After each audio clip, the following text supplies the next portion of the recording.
बात यही है कि योग, जैसे शेखावत जी ने कहा, योग करने का विषय नहीं है, योग को अपने जीवन में आत्मसात करने का विषय है।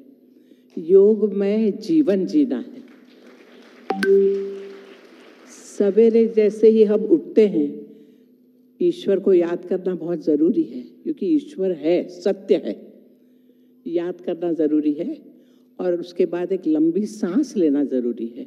जो ईश्वर ने प्रकृति दी है उसको अंदर आत्मसात करना ज़रूरी है।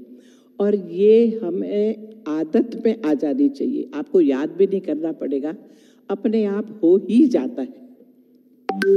जीवन में योग को इस तरह आत्मसात करना है, सवेरे से रात तक हम जो भी कर रहे हैं वो योगमय ढंग से करें। यानी कोई भी कार्य करें सोच के करें, यूं ही नहीं कर डालें, रिएक्शन तो कभी ना करें। जीवन को बुद्धि, इंटेलेक्ट और भावना दोनों को जोड़ के करना है। एक बात आती है, गार्गी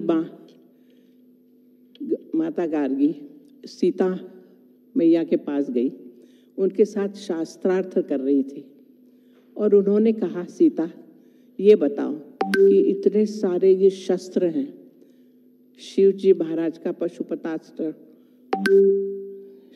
कृष्ण के चक्र और ब्रह्मा का ब्रह्मास्त्र, ये सारे शस्त्र हैं, उसमें कौन सा शस्त्र सबसे स्ट्रांग है?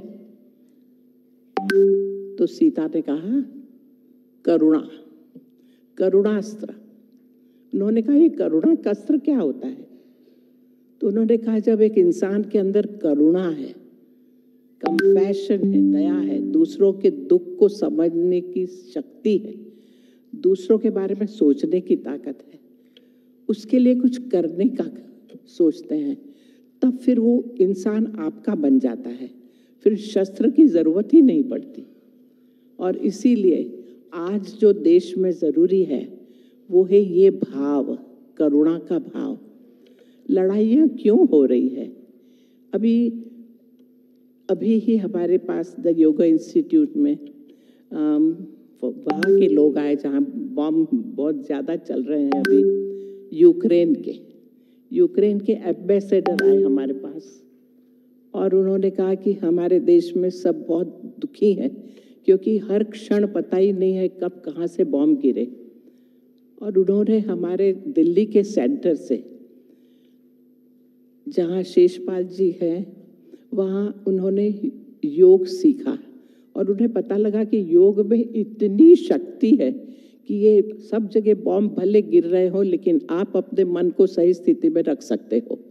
आप डर के नहीं जी सकते, आपको हिम्मत के साथ जीना है और आप में ये ताकत आ ही जाएगी अगर आप योग को जीवन में अपनाओगे। तो उन्होंने रिक्वेस्ट किया कि हमारे देश में आके हमें योग सिखाइए प्लीज। अब यही बात हम रशिया से भी कर सकते हैं, यही बात सबसे कर सकते हैं कि प्राणी मात्र के लिए योग है। योग अगर हर व्यक्ति सीख ले तो कभी ना तो लड़ाई होगी, नहीं एक दूसरे को नीचे गिराना होगा, ये अहंकार तो बीच में आएगा ही नहीं, सब प्यार से रह पाएंगे। क्योंकि योग शास्त्र में ही कहा है, ये सारे शब्द मैत्री, करुणा, मुदिता, उपेक्षाणाम, सुख दुख, पुण्य अपुण्य विषयाणाम, भावनात् चित्त प्रसादनम। हमारा चित्त तभी सही होगा जब हमारे अंदर ये भावनाएं होंगी। इसलिए हमें ये भावना लानी है, स्वार्थी नहीं बन रहा है।